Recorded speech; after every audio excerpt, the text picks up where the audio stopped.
We, the taxpayers, have spoken. We have made clear our goals. Now. It's Repeal the Death Tax Petition Party on 560 KSFO and 790 KABC. We need you.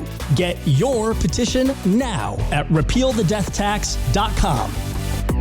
Welcome to Repeal the Death Tax Petition Party.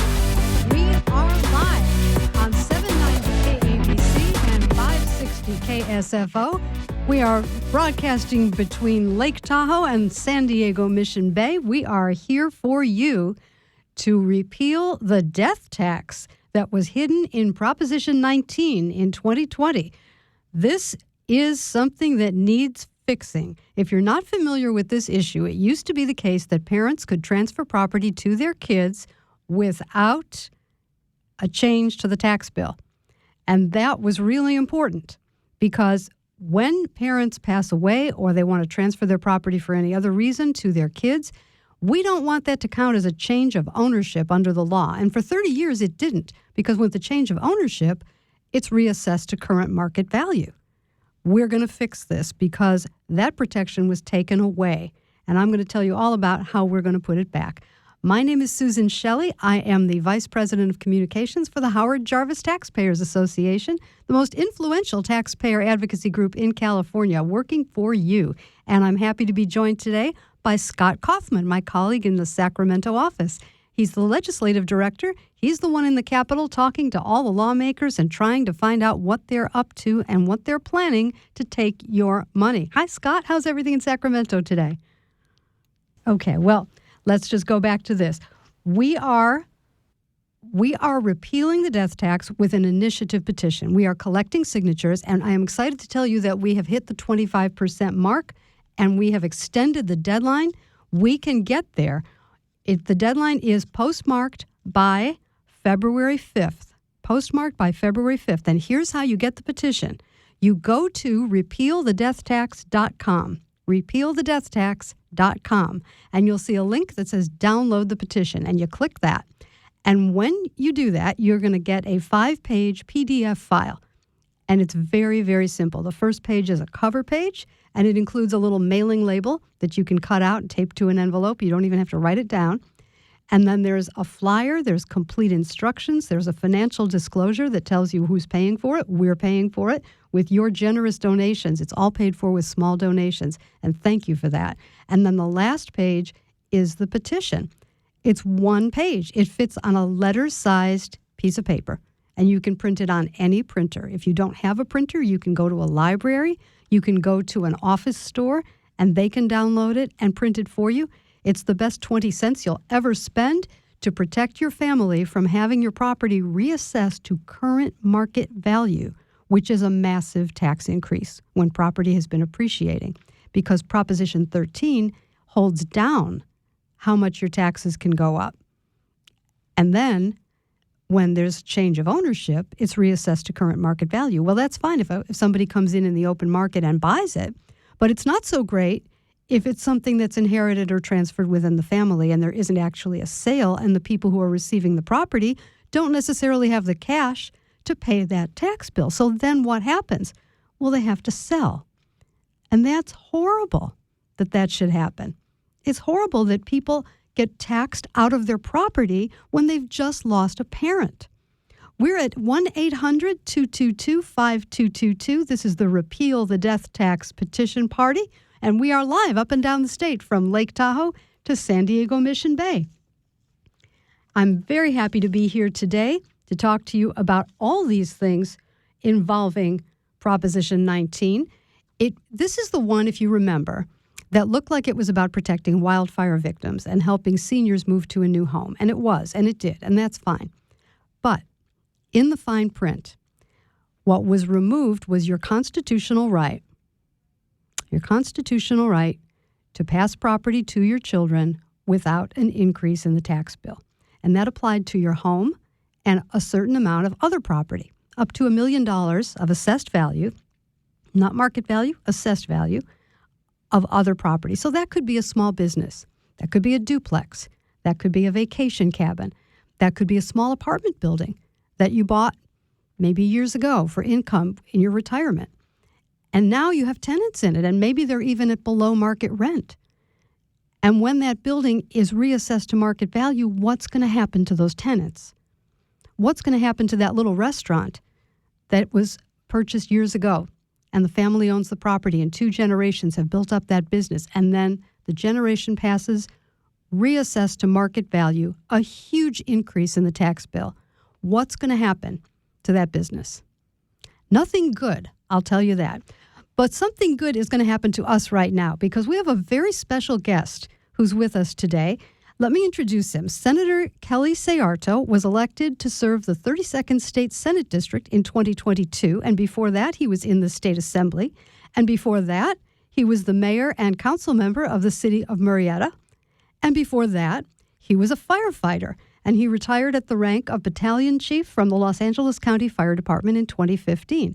He is doing great work in the state Senate, working on priorities like public safety and water infrastructure and wildfire prevention, veterans issues, government transparency, advocating for small businesses, and generally helping the quality of life for people in California. And something else that he did that's very important that we're going to talk about is work on repealing the death tax. Senator Sayarto, welcome to the show.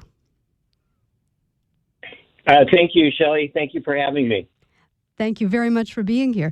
So you were the author of Senate Constitutional Amendment 4, which would have been a legislative constitutional amendment to repeal the death tax. Tell us a little bit about why you thought that was important and how that came to be. Well, I thought it was important because the death tax was the part of Proposition 19 that wasn't as well advertised to the public. And if it was, it would have probably gone down in flames. As you recall, Prop 19 was passed via ACA 11, which is in other words, the legislature put it on as a proposition instead of it having to go through the referendum process. And when they came out with the language for it, they made it sound like it was going to protect the elderly, disabled people, and create massive amounts of money for fire protection, wildfire protection. They didn't mention that they were going to take away the intergenerational transfer of property for property outside of the principal residence, but also reduce the amount that you could use for the principal residence and put restrictions on it so that parents passing their property on to their kids, those properties would be reassessed. And in California, those reassessments could drive people right out of those homes, but also for small businesses, they could certainly drive them right out of business.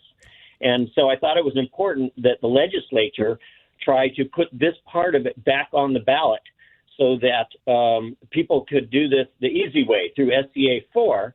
And then we would put it on the ballot and they could vote on that and make it clear that is not what they intended when they passed Proposition 19. So we are collecting signatures because the legislature would not do that, at least not yet. But in 1986, the legislature did do that. It was the legislature that created the parent-child transfer exclusion. Isn't that right? Yes, it is. They created that with, I think, Prop 58. Yes. And then Prop 193 followed that. And that's what gave the transfers. Prop 58 gave you the transfers between parents and children, and that passed by 25%. So it was like 75 to 25%. And then also following that, there was another proposition, 193, that protected the transfers of property with no cap for principal residences between grandparents and grandchildren. And that passed by 17.3%. So there was strong support for being able to have these intergenerational transfers of property protected. And especially in California, where properties, property assessments are already really high. And so they're making a lot of money on those. And remember, every year, those reassessments get a 2% bump. So it's not like they are exactly the same as they were 20 years ago. Right. 2% for every year will give you a 40% bump on the original price of what you pay. So they are getting more money every year, but with the astronomical rise in property values in California, it's just not that much as much as the rise is. Well, it's really important to build generational wealth in California, and a lot of people probably thought this only applied to big properties on the beach and mansions, but it applies to every property in California, doesn't it? Yes, it does, and that's one of the things that was really amazing about the lack of support for SCA 4. We had a lot of testimony from people in more of the minority communities where we're supposed to be trying to give some extra help. And a lot of them are being affected by this because you had grandparents who made wise investments and they have struggling families. And as they move on and try to pass these properties on to their children or grandchildren, they're finding that the children and grandchildren don't have the wherewithal to make those property tax payments, and they wind up losing those houses. So people work very hard to make a future for their families, and these are not all wealthy people. They're just people who live in California who made some very difficult and wise investments back in the 60s and 70s, and their families are able to build off that. But this has affected that the ability for them to do that. And that's the real tragedy of this. Now, you wrote a great op-ed for the Southern California News Group talking about the overspending in Sacramento. Do they need this tax increase, or should this be addressed on the spending side? California's budget needs to be addressed on the spending side. It's important for people to understand that we make more money now than, and I'm talking billions of more money now than we did 4 years ago. But when you're making, say, $40 billion more than you used to, but you want to spend $100 billion more, that doesn't translate into a $60 billion shortfall. That translates into $60 billion of overspending. And so it's important for people to understand that distinction.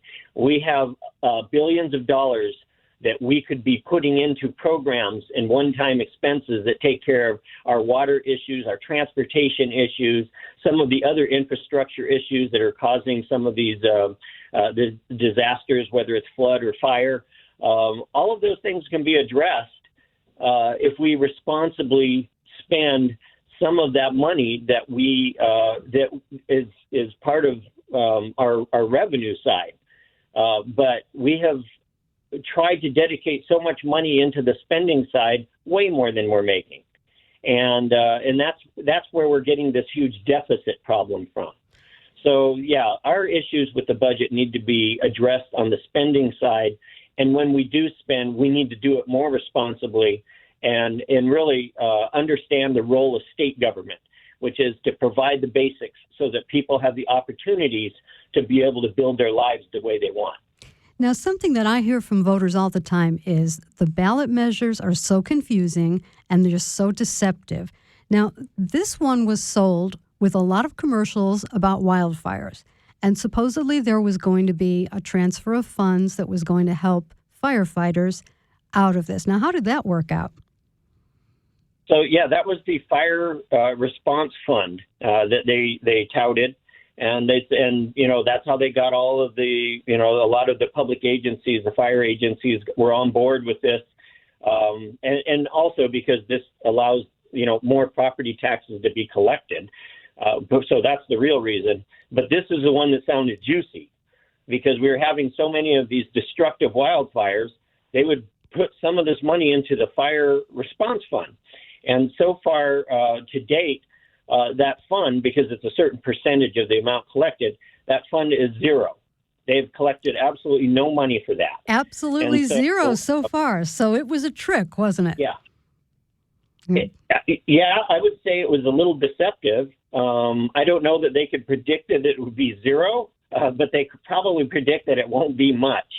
But it was more of something that creates kind of an altruism in people where they think, well, if we pay a little more, we're going to take care of this hideous problem of fires. And because nobody likes to see people going through those issues of having to rebuild their lives after these fires. So that's what they go after. And at the end of the day, the track record so far is zero. And so that's something that I think people really need to learn from going forward. Right now, I think it's really important for people to look at this and put pressure on our folks out there to create the repealing of some of this, the death tax at least, so that people can rebuild and actually build on the lives and the wealth that their families have started without the intrusion of Sacramento. There will never be I'll tell you this. Sacramento will never be able to collect enough money from the taxpayers. There will never be enough. People, if you give them $400 million or $400 billion, they'll need $6. And if you give them the $6, they'll need $8. So, we have to draw the line as taxpayers and say, yeah, this is how much money you get, and this is your lane. Stay in it, and we'll take care of the rest. I like that. You're listening to the Repeal the Death Tax Petition Party. We're talking with Senator Kelly Sayarto, who represents Murrieta. And what other cities are in your district?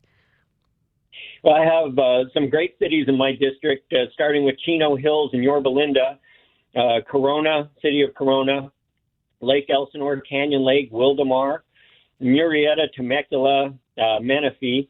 I have a little smidge of Hemet. And then I also have some really neat unincorporated areas, a little town of Idlewild up in the mountains. And then as far down as Julian, down in North San Diego County.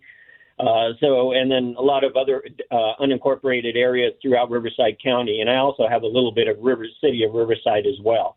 So I have a really big, diverse area, heavily impacted by, brush and wildfire issues.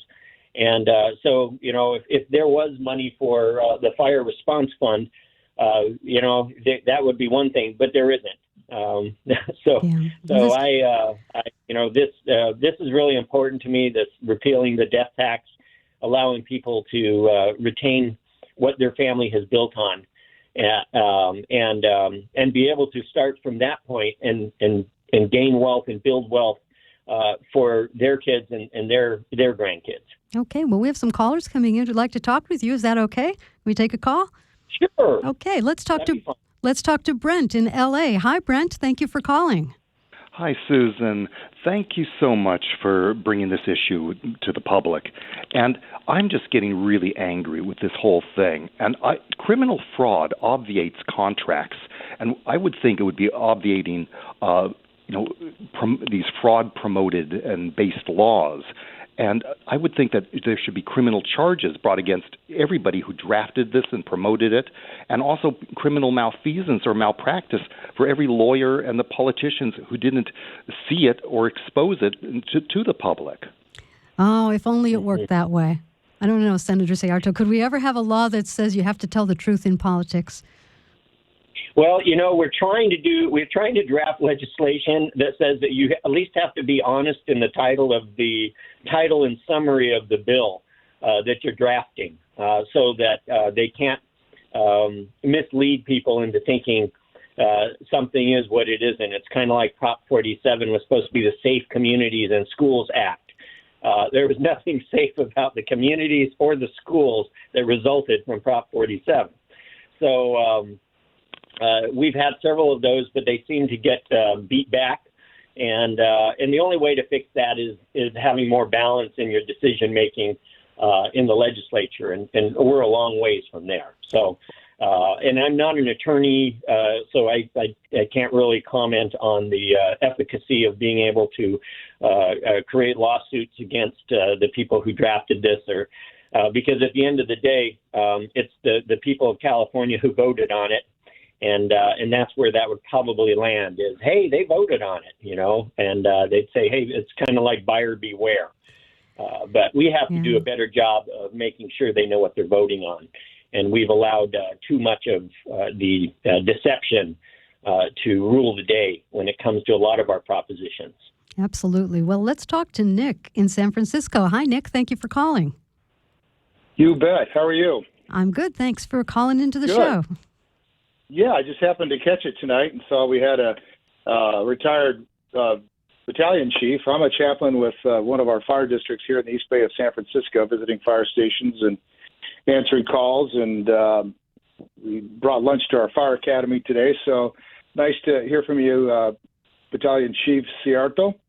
I'm like the poster child for this Prop 19 thing. My mother passed away last February in the home that we grew up in since 1963. I'm 67 years old, and we had planned to inherit the home. And when that Proposition 19 was coming forth, you're watching these commercials of fire, of houses burning, and disabled veterans and seniors, needing the transfer, which was all great, But I read the small print and I thought, this is disastrous. And sure enough, a year, 2 years later, my mother passes away, and I got to tell you, it's criminal. It's criminal. So my mom passes away, who we all love. She's the patriarch of our family. We're grieving, and then I discover if we want to continue to inherit that home, I've got to make that my primary residence within a year. So I live in Northern California. She's in Southern California.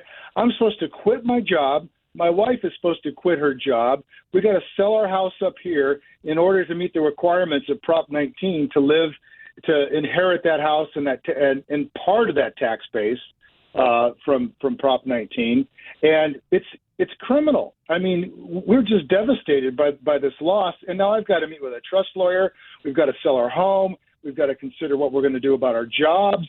Just for the sake of the state of California, it's like a sleight of hand of finding a way to get more money to pay for those transfer of disaster of homes that people that suffer fire disasters and disabled veterans. They're going to have to pay for that somehow, and we're the guys that are paying for it. And I visit fire stations, and I tell the guys and gals about Prop 19, and they're all signing the petition, because even though one of the California, I can't remember which fire association, they were one of the sponsors of, or they approved Prop 19. And I got to tell you, the firefighters who own homes in California had no idea that their organization was supporting something that actually took away something from them. So I really appreciate your effort. Can you just tell me this? How do we approach our state assembly people and senators and talk to them about this? I mean, do they have an open mind about this? Do they not see this at all, that it wouldn't pass in the legislature to overturn this? So, yeah, if they had an open mind, we'd be voting on this in November. But they don't, because SCA 4 would have put it there, and we would have explained to people your story. And so, first of all, my condolences on the passing of your mom. But your story is exactly the issue, is people don't realize what this does until it happens to them. And then they realize how devastating it is. And, one thing that really bothers me as a former firefighter is when they use the fire service and what we do out there and the tragedies of having fires and things as is kind of the impetus to make people think that this is good for them. They're using it. And that really bothers me. And yet, it's hard for us to stop it. And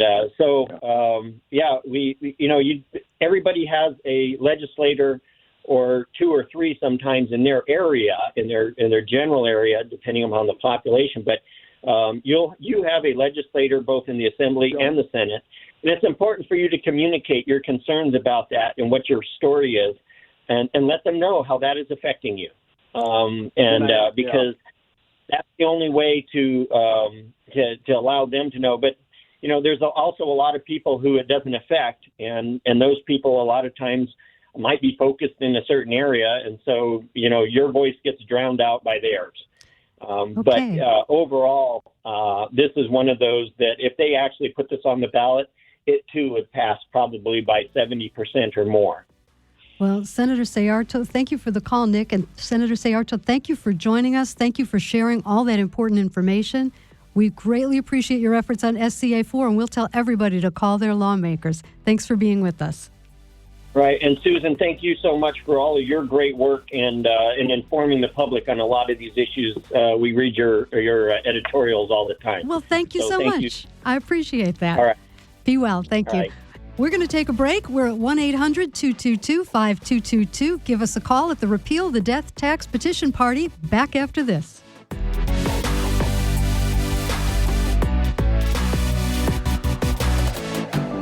AM 790 KABC. Talk Radio 790 KABC News. I am Tom Looney, and here's some of the stories we're working on in the KABC newsroom for the 7 o'clock news. Senator Tim Scott's going to endorse former President Donald Trump for president tonight in New Hampshire. He's been rumored to be on Trump's short list for vice president. Texas local media reporting at this late hour that a grand jury is considering possible criminal charges against law enforcement officers for their lame response to the Robb Elementary School shootings. A grand jury in Santa Fe, New Mexico, has indicted actor Alec Baldwin for an accidental shooting on the set of the movie Rust back in 2021. A bunch of L.A. Times workers walked off the job today. It comes a day after there were reports that the newspaper is going to lay off about 20% of the workers there. First time ever that any L.A. Times union reporters or anything ever walked off the job. And you won't be seeing the Aliso Viejo bomber around anytime soon, or maybe ever again. He's headed to the big house for life plus 30 years in prison for the 2018 bombing of the Aliso Viejo Day Spa that killed his ex-girlfriend and really hurt several other people really bad. KABC News sponsored at this hour by Unbound.org. Right now, there's young people across the world facing a tough choice: continue their education or drop out so they can help their family put food on the table. Find out how you can help them out at Unbound.org. Wall Street was hot buttered popcorn today when the closing bell sounded. The Dow had gained 395 points and closed at a record high of nearly 37,900. S&P 500 also set a record. Raindrops are falling on my head. KABC SoCal weather: cloudy and wet, rainy all weekend. Daytime temperatures in the 50s and 60s and cold nights. Tom Looney, KABC News. AM 790 KABC. Courage. I learned it from my adoptive mom. Hold my hand. You hold my hand. Learn about adopting a teen from foster care at adoptuskids.org. You can't imagine the reward. Brought to you by Adopt US Kids, the U.S. Department of Health and Human Services, and the Ad Council. KABC, dependable traffic right now. In West LA, this is on the 405 southbound right before Wilshire Boulevard. Crash taking up the carpool and left lanes. Your drive is stacking up right around Getty Center. And in Pacoima, this is on the 118 westbound at San Fernando Road. Cleanup crews from an earlier crash out of lanes and on the right shoulder. You're seeing some stop-and-go traffic from Glen Oaks Boulevard. In Santa Ana, we have good news. Earlier crash on the 5 northbound at Santa Ana Boulevard has been cleared from lanes. Your drive is recovering from Jeffrey Road. In Upland, this is on the 210 eastbound right before Campus Avenue. Crash on the right shoulder there. That's dependable traffic. I'm Brian Vance, AM 790 KABC. So let's talk about an upsetting issue. You pay your homeowner's insurance premium every month like clockwork. But one day you come home to an incident like water damage. Could be a broken pipe, could be an overflowing toilet. You open up a claim with your homeowner's insurance company to find out that your insurance adjuster wants to pay you so little that you won't even be able to repair the damage. What do you do then? That's when you got to call Avner Gatt. Avner Gatt will look out for you. Avner Gatt is a public insurance adjuster who is on your side. And you could try to negotiate with the insurance company yourself, but you'll find out very quickly it's not that simple. Avner Gatt negotiates on your behalf to make sure you're getting the best possible outcome, not the insurance company. Avner and his team have been dealing with insurance companies for many years. This is all they do. They've got the experience and the industry know-how that you need on your side. And look at this. They've got a 5-star rating on Yelp, Google, and the Better Business Bureau. Every single one of those reviews is a homeowner. They got screwed over by their insurance company over water damage. They called Avner Gatt, and Avner Gatt saved the day. Nobody messes around with Avner Gatt and his team.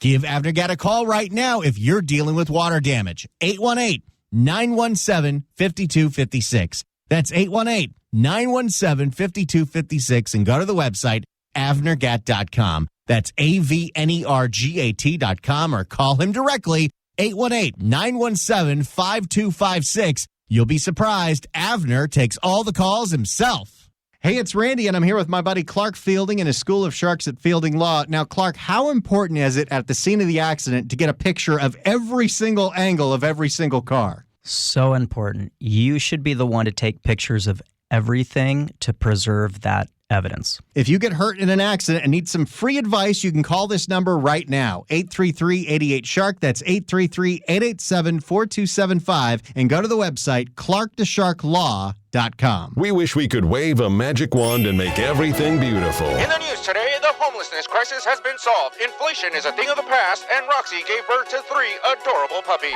That's not true. They're lying on the news. We'll always give it to you straight.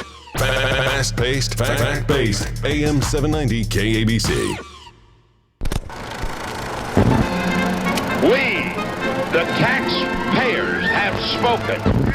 We have made clear our goals. Now. It's Repeal the Death Tax Petition Party on 560 KSFO and 790 KABC. We need you. Get your petition now at repealthedeathtax.com.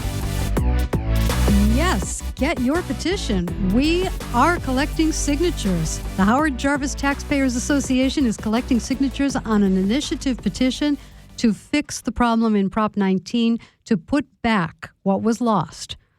We had for 30 years the constitutional right to pass property to our kids without any change to the tax bill. That has been repealed by Prop 19, and we are going to repeal that part of Prop 19 without touching the other parts, just this death tax, which, by the way, is the largest property tax increase in the history of California. Did they tell you that on the ballot? No, they did not. And it's targeted at people who have just lost a parent.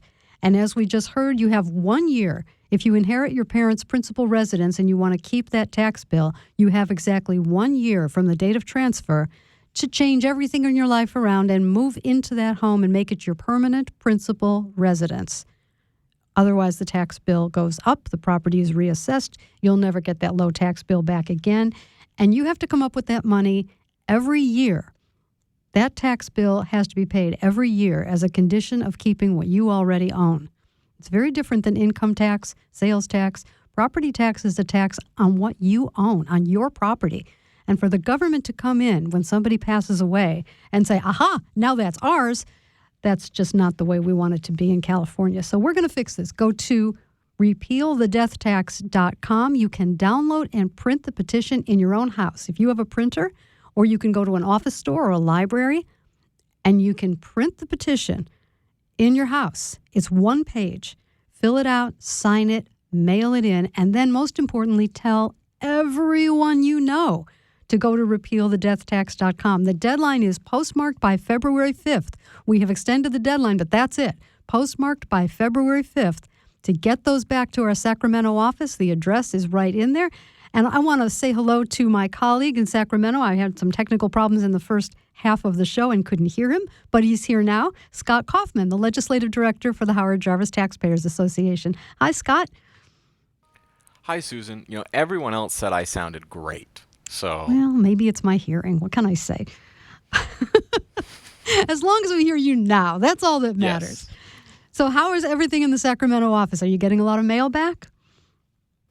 We're getting a ton of mail back, tubs and tubs and tubs and tubs. We've had to bring in volunteers because it's more than the contractors we brought in could count. It's a good problem to have. You know, is it going to be enough? I don't know. That's why if you've got petitions sitting around, send them back because we still need more. But I hope. I'm hoping and praying that this is going to be it. This would be very helpful. Very helpful.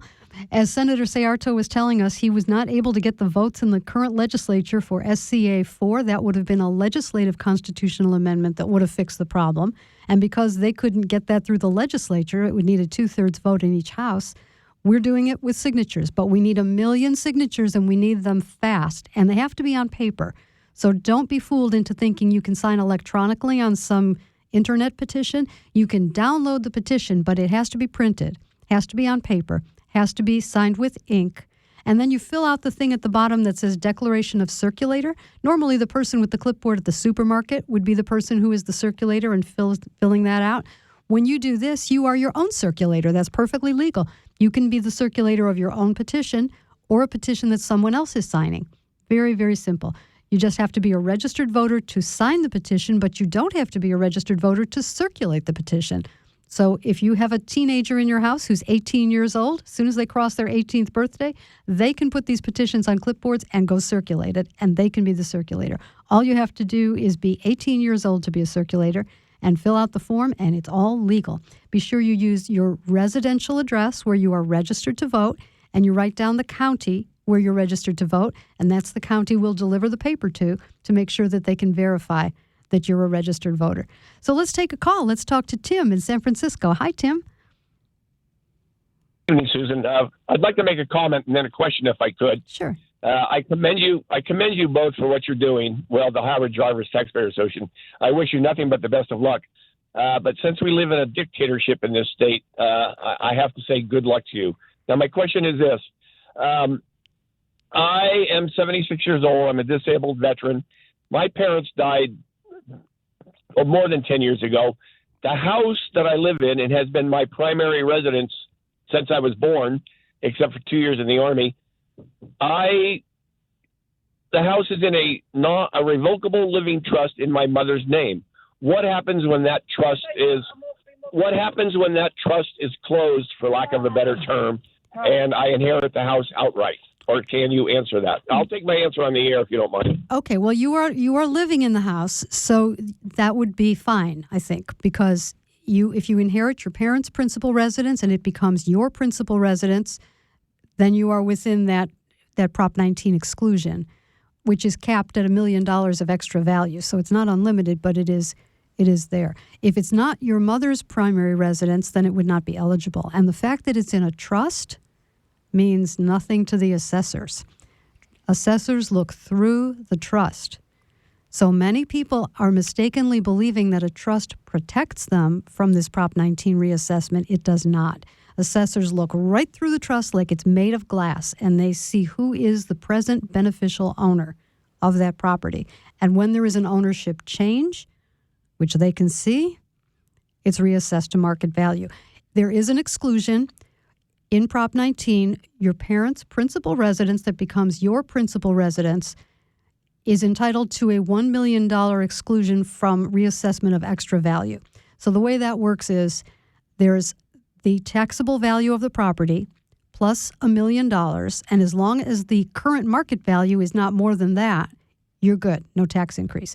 If the current market value is more than the taxable value plus $1 million, all that extra value, reassessed. So that gets added to your old assessment, and then your new tax bill could be thousands of dollars higher. So that's the catch in Prop 19. They said, oh, well, it's not going to hurt anyone who lives in the property. It's just for these investment properties. But actually, it hits everything. And it's been a nightmare for the assessors because they have to reassess everything to know whether it's within the $1 million. So even if you're moving into it, they still have paperwork. It's still taking time to process those claims. People are still getting tax bills and being told to pay them. And that's the law, isn't it, Scott? The assessors can't do anything about that. Not only is it the law, it's the Constitution. Prop 19 is in the California Constitution. So not only is it the law, it's not just statute, it is constitutional law. And they have to follow the Constitution. They take an oath to follow the Constitution, right? And I'll tell you, a lot of assessors, I think maybe all the assessors, I can't speak for all of them, but I think it's pretty much all of them, if not all of them, do not like Prop 19. It was poorly written. It's tough to implement. It's been a nightmare for them. They didn't get any extra money to implement it. They've got, their people are doing extra work that they weren't previously doing. It's just a headache for them, and they have to, and they're the bad guy. They're the bad guy in all this, right? They're the ones that are sending you as you're sorting through the sympathy cards, as you like to say, Susan, the letter from the assessor saying, sorry, your mom died. Here's your 300% property tax increase. Have a nice day. It's pretty rough. So people are getting letters saying, well, we will work on this, and eventually you'll get their money back if you're entitled to it. But in the meantime, you owe us $15,000, $20,000, $50,000, whatever it may be, for the market rate assessment of the property that you moved into. It's a nightmare. Let's take a call. Let's talk to Lee in San Luis Obispo. Hi, Lee. Oh, hello. Hello. You're on the air. Hello, Susan. I want to also thank you, Susan and John, for your work on the Howard Jarvis organization. But I want to glom on to what several, I think, I heard this evening talk about the way they're frustrated with the way how Prop 19 came about, the malfeasance. I think that is truly the angle to attack this proposition with, to get it back. And every time I hear you guys talk about the legal path, that you make it sound like,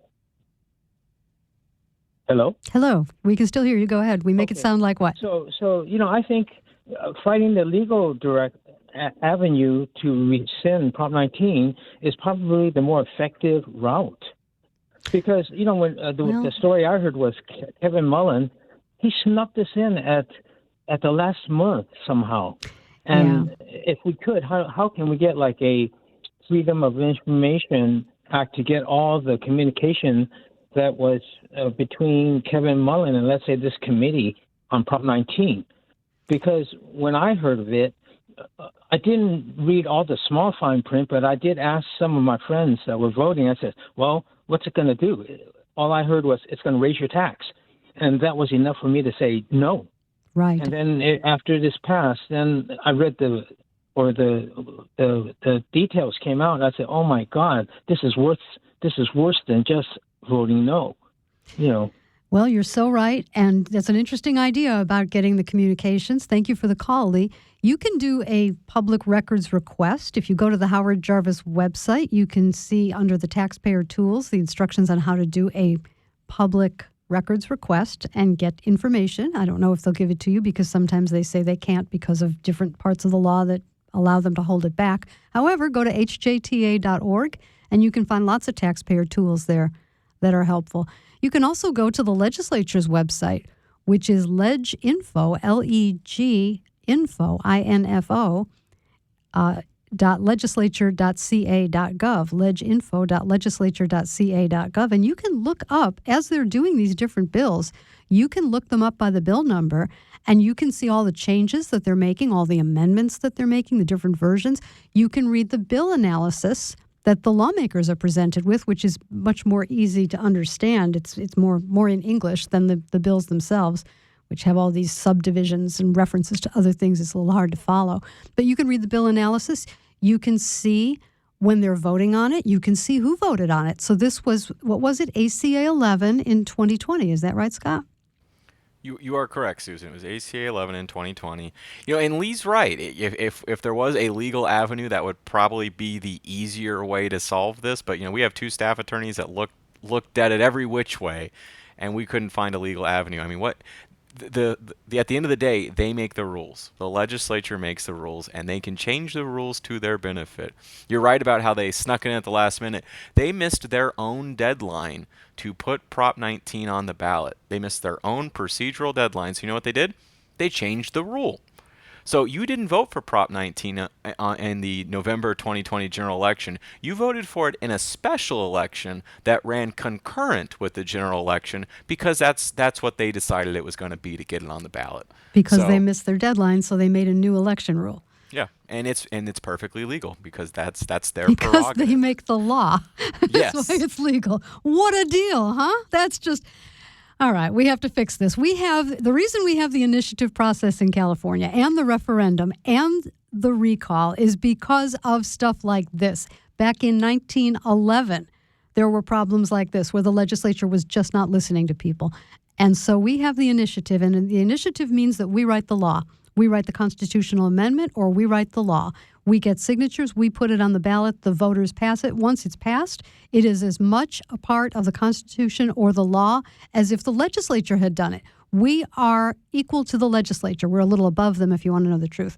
We can do this. We can do this, and that's why we're doing it, and that's why we need your help, because 1 million signatures is a lot of signatures, and the way we're going to get it is by telling everyone we know to tell 5 people, to tell 5 people, to tell 5 people. And it's very fast. You go to repealthedeathtax.com. You don't have to go find a person with a clipboard. You don't have to wait for anything in the mail. Repealthedeathtax.com. Download the petition. Print page 5. That's the petition itself. 1 page, letter-sized paper. Fill it out. Fill out that little declaration of circulator at the bottom to make it legal and valid. Put it in an envelope and send it to the Howard Jarvis Taxpayers Association office in Sacramento. And get it postmarked by February 5th.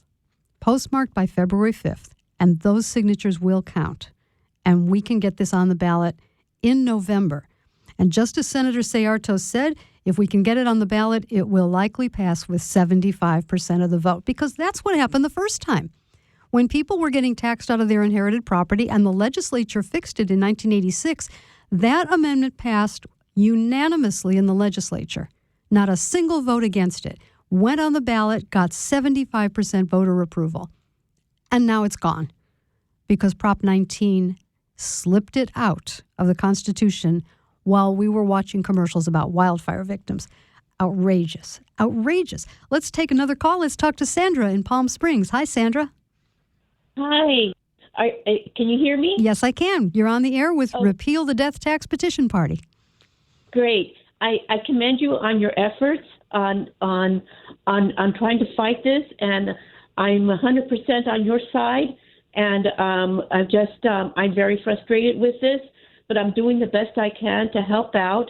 And I understand that Jeffrey Prang tomorrow will be in Santa Clarita at the community center. Will you be there?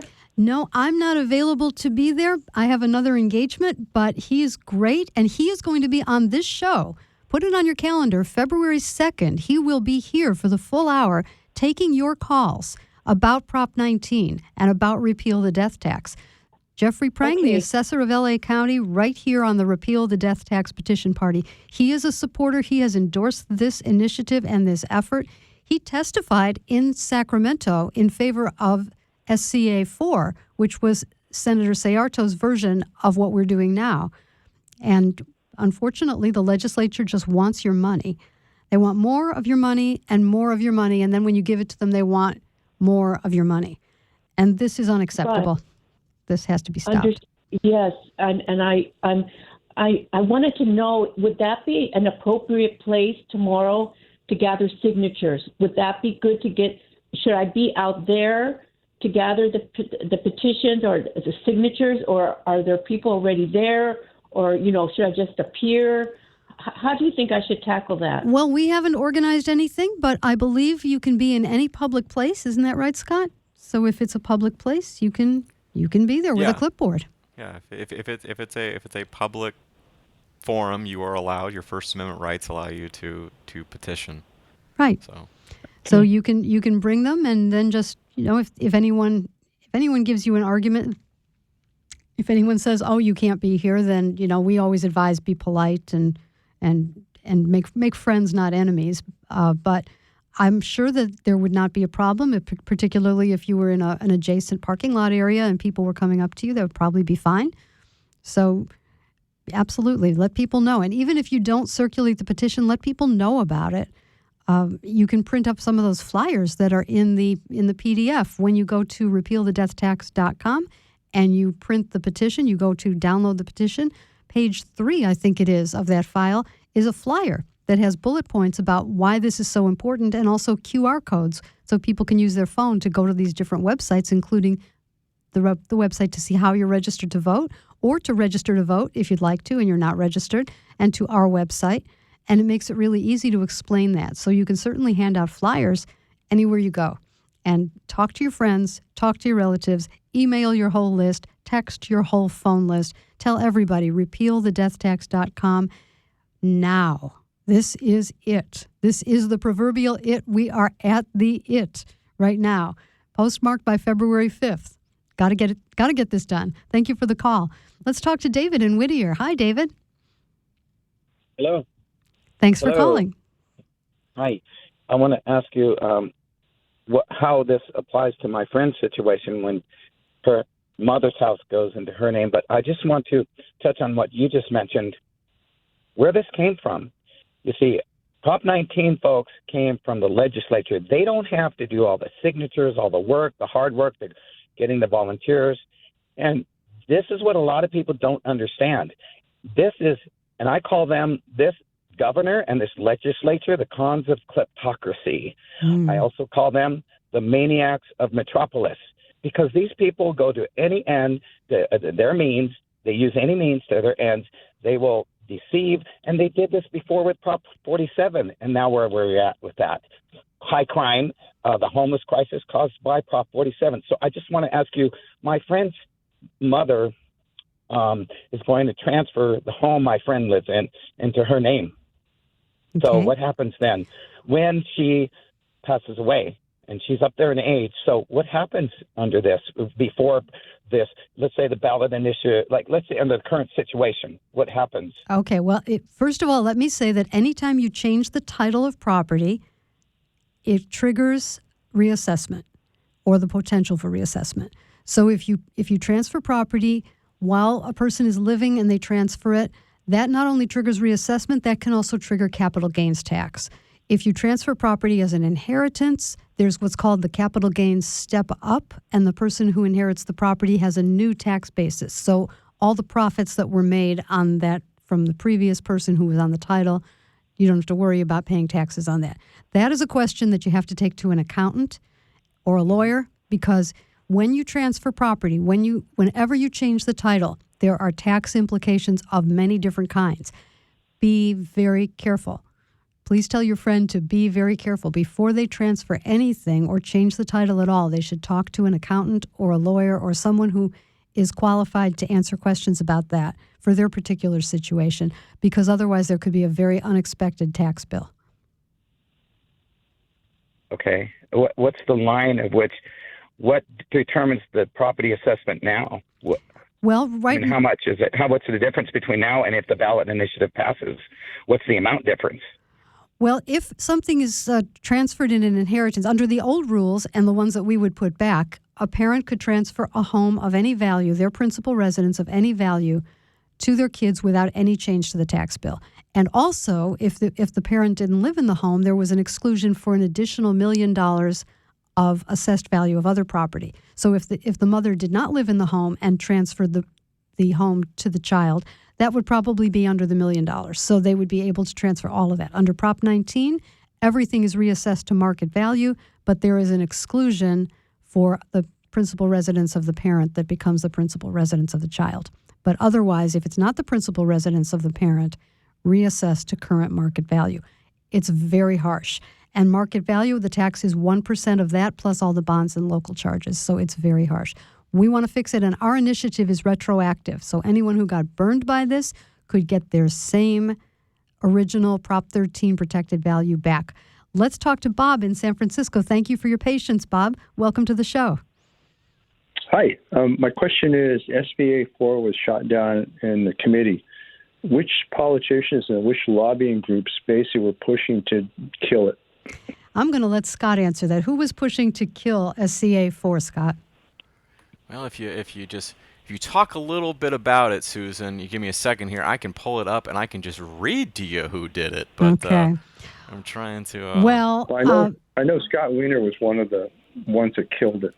From San Francisco. You are correct. Yes, there were a lot of people who want to raise your taxes. That was the story there. And he never represents the people around here anyway. So. Yes, and there was a deal. There was a deal to put it on the ballot, and the deal had some special interest people in it, and those were the people who gave us an argument. Yep.